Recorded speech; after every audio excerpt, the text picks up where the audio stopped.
अब भैया आप बोलो। वो आ रहे संध्या आ रहे, गीत बजाओ। हाँ गीत बजाओ, वेलकम। सुनो गणेश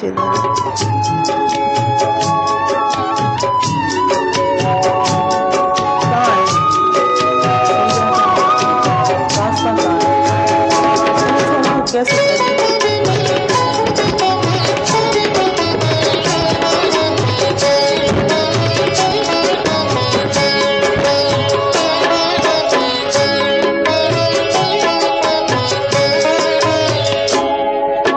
मत बन के इस चमन की तुम बहार हो, मत बन के इस चमन की तुम बहार हो।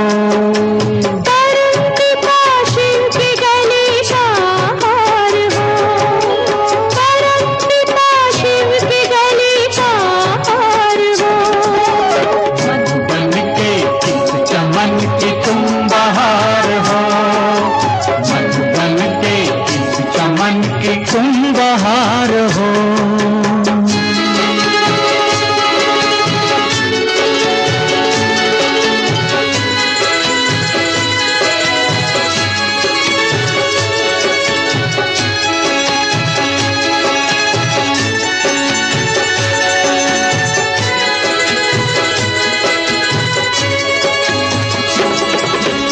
महकोगे फूल बन के इस जहान में, महकोगे फूल बन के इस जहान में, चमकोगे चांद से अंधकार में, चमकोगे चांद से अंधकार में। तुम सृष्टि के श्रृंगार हो, तुम बहार हो, तुम सृष्टि के श्रृंगार हो, तुम बहार हो। मधुबन के इस चमन की तुम बहार हो, मधुबन के इस चमन की तुम बहार हो।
यहाँ आपके धन्य हुए हम सारे, महक उठे हैं झूम झूम कर कहते ये नजारे। पड़े कदम जो यहाँ आपके धन्य हुए हम सारे, महक उठे हैं झूम झूम कर कहते नजारे, कहते नजारे। आपका स्वागत है, आपका स्वागत है।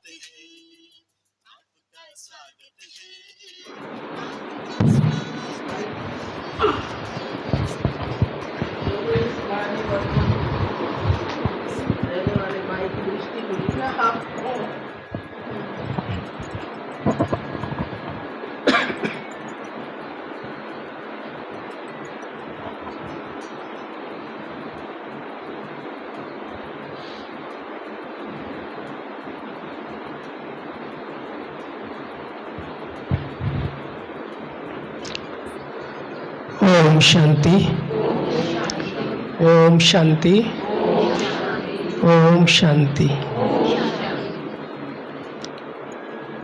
ओम शांति महामंत्र हम सभी को क्या याद दिलाता है?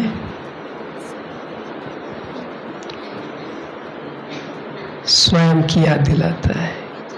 मैं कौन सी आत्मा हो? मैं शांत स्वरूप आत्मा हूँ।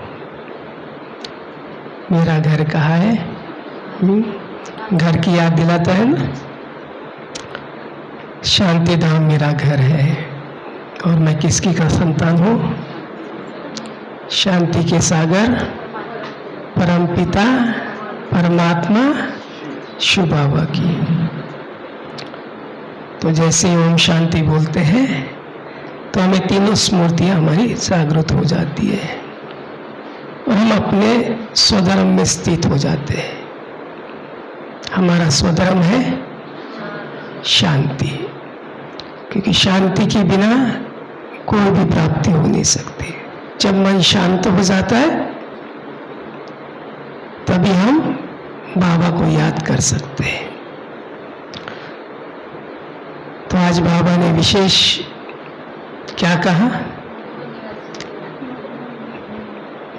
मधुबन निवासियों को याद किया, मधुबन को याद किया। लेकिन एवर हेल्दी बनने के लिए क्या करना है? एवर हेल्दी तभी बनेंगे जब निरंतर बाबा की याद रहेंगी। हेल्दी शरीर बनेगा, आत्मा बनेगी। बाबा हमेशा आत्मा की बात करते हैं, शरीर की बात नहीं करते। तो आत्मा हेल्दी बनेगी तो फिर शरीर तो स्वतः ही बनेगा हेल्दी। तो जैसी आत्मा हेल्दी बनेगी अर्थात संपूर्ण बनेगी, कर्मातीत बनेगी। तो हम सबका लक्ष्य क्या है? लक्ष्य क्या है हम सबका? मैं भाषण करने नहीं आया हूँ और ना मैं भाषण करता हूँ। यज्ञ से हमें सेवा मिली है, कर्मणा सेवा। बाबा ने तो इतनी 4 पेज की मुरली चलाई है, इतना सुंदर ज्ञान दिया, सम्मान दिया। हमें क्या करना है? आपस में उसका मनन चिंतन करना है, चिट चाट करनी है आपस में, ठीक है ना। तो हम सबका लक्ष्य क्या है? और सुनाइए, सुना दे जाइए। हाँ, संपूर्ण बनना। लक्ष्मी नारायण तो बाद में बनेंगे, सतयुग में जब जाएंगे। उसके पहले क्या क्या बनना है?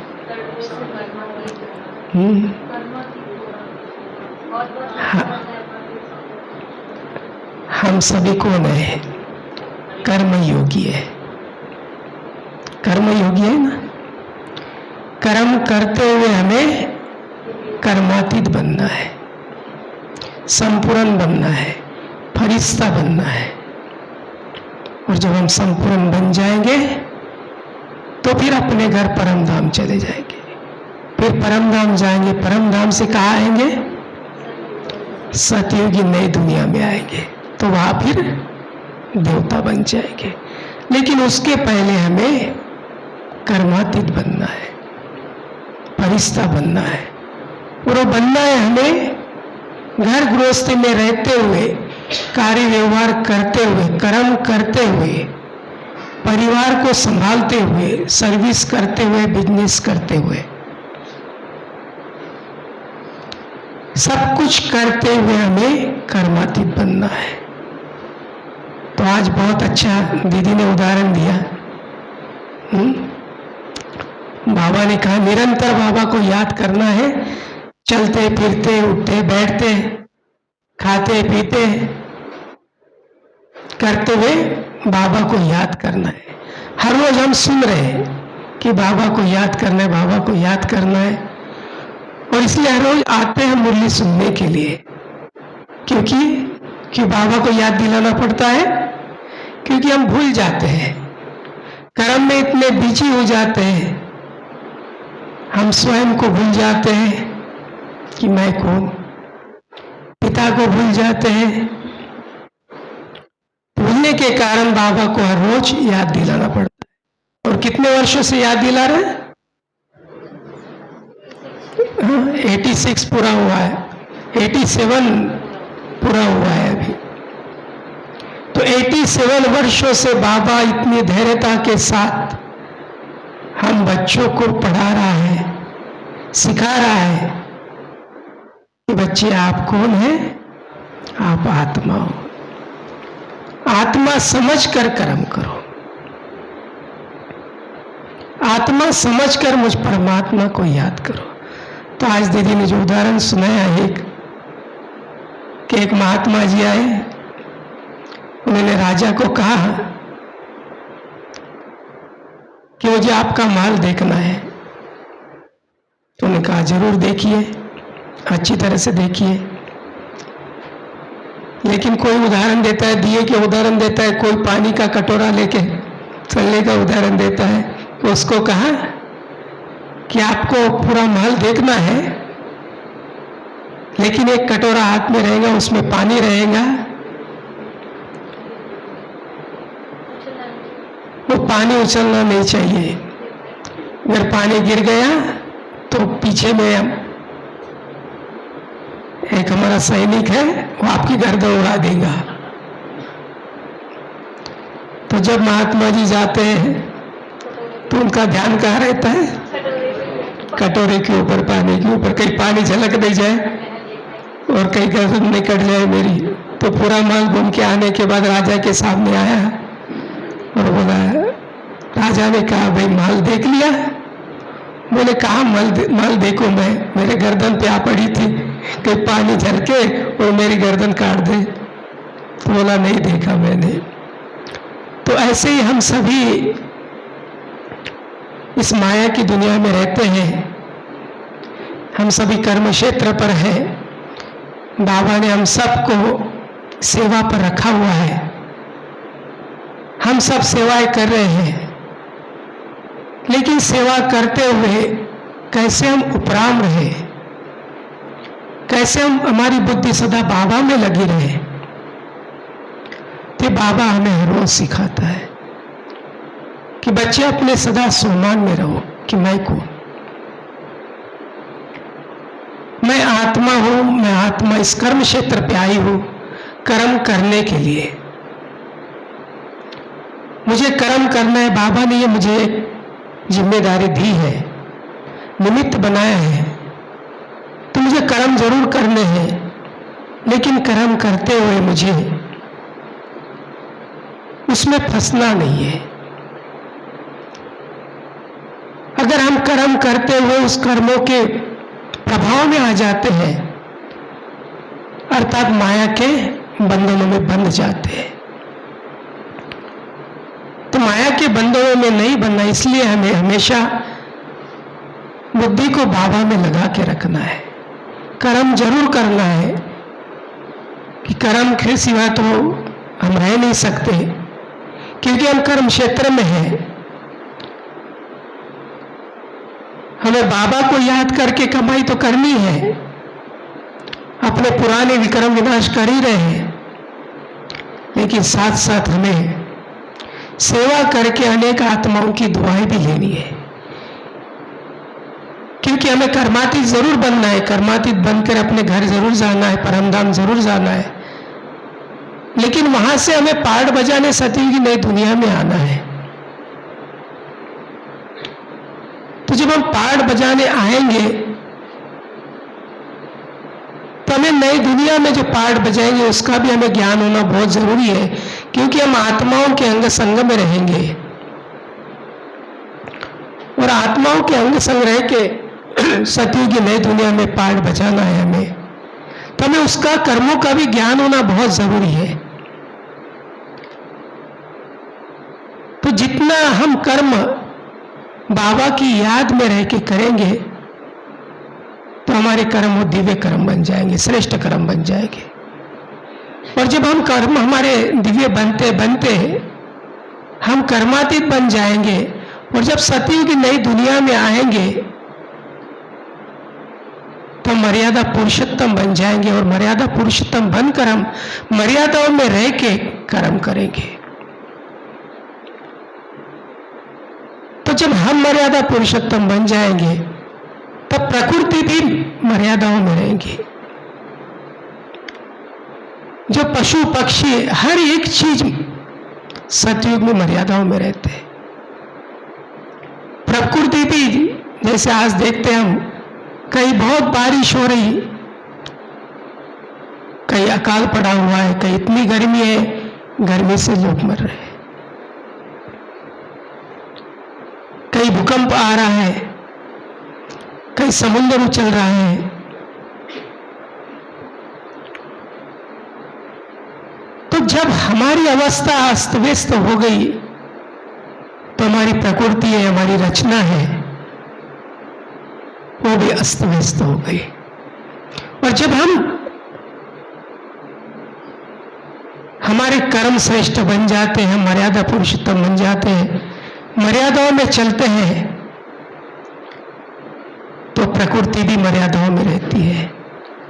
पशु पक्षी प्राणी सब कुछ मर्यादाओं में चलता है। तो वो कर्म हमें अभी करना है। अभी हम मर्यादाओं में चलेंगे, बाबा की श्रीमत पर चलेंगे, तो हम मर्यादा पुरुषोत्तम बन जाएंगे। ये अभी का गायन है, लेकिन स्वरूप रूप हमारा दिखाया है स्वर्ग में, सतयुग में। तो इसके लिए हमें कर्म करते हुए हमेशा बाबा की याद में करना है।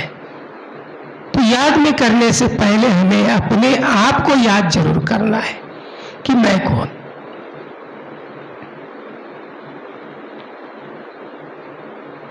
तो मैं आत्मा हूं, लेकिन मैं कौन सी आत्मा हूं? शांत स्वरूप आत्मा। जितना अपने स्वधर्म में रह के हम सेवा करेंगे तो शांति के वाइब्रेशन चारों ओर फैलेंगे। उससे अनेक आत्माओं को शांति का अनुभव होगा, अनेक आत्माएं शांति का अनुभव करेगी।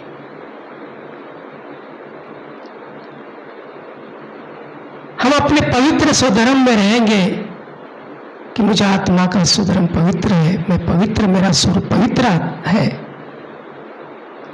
तो पवित्रता के वाइब्रेशन चारों ओर फैलेंगे। क्योंकि हमने पवित्रता का प्रतिज्ञा तो की है, उसके ऊपर चल भी रहे हैं हम, लेकिन उस स्वरूप में स्थित रहना, याद नहीं दिलाना है कि मैं पवित्र आत्मा हूं, पवित्र आत्मा हूं, लेकिन उस स्वरूप में स्थित रहना और वो पवित्रता के वाइब्रेशन, वो शक्तियां, वो किरणें बाबा से लेते रहना है। उसके लिए बाबा ने हमें एक अभ्यास दिया है। अभी अभी साकारी, अभी अभी आकारी, अभी अभी निराकारी, निराकारी अपने घर में जाके, परम धाम में बाबा के पास जाके बाबा से पवित्रता की शक्ति ले, पवित्रता की शक्ति लेके फिर हम इस साकारी दुनिया में आए। साकारी दुनिया में आके हम कर्म करेंगे तो हमारे श्रेष्ठ कर्म हो जाएंगे, पवित्र कर्म हो जाएंगे, और उसके वाइब्रेशन हमारे परिवार में, हमारे समाज में, हमारे शहर में, हमारे देश में, हमारे विश्व में उसके वाइब्रेशन फैलेंगे और वाइब्रेशन काम करेंगे नई दुनिया स्थापना के लिए। क्योंकि हम सबको बाबा ने एक जिम्मेदारी भी दी है कि आप सबकी जिम्मेदारी है नई दुनिया, सतयुगी दुनिया की स्थापना करना। बहुत बड़ी जिम्मेदारी हम सबको दी है और वो जिम्मेदारी हम सब ब्राह्मण बच्चों को दी है, दुनिया में और किसी को नहीं दी है। क्योंकि बाबा को हम बच्चों के ऊपर विश्वास है कि यही मेरे ब्राह्मण बच्चे नई दुनिया की स्थापना करने वाले हैं,